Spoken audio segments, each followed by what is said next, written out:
কারবালার ময়দানে, যুদ্ধের ময়দানে যুদ্ধ চলছে, কারবালার ময়দানে তরবারি লড়ছে। এমন অবস্থায় ইয়াজিদি বাহিনী দেখছে যে ইমামে হোসাইনের তলোয়ার এমন ভাবে চলছে, তার সামনে যাওয়া মুশকিল হয়ে দাঁড়িয়েছে। তার সামনে যে যাচ্ছে গাজর মুনি কাটার মতো ভাবে মানুষের গর্দান কাটছে। কিন্তু একটা সময় ইমামে হোসাইনের তলোয়ার থেমে গিয়েছিল। কখন? জুমার দিনে যখন মসজিদে আজান হয়েছিল, ইমাম যখন খুতবা দিচ্ছিল তখন।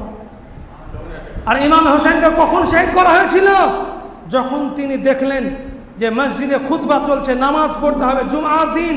তিনি নামাজরত অবস্থায় ছিলেন, সাজদাতে ছিলেন।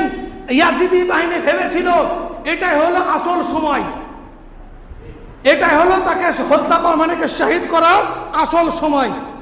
তিনি কি করলেন? জোহরের সময় পার হয়ে আসরের সময় নামাজরত অবস্থায় তাকে শহীদ করা হয়েছে।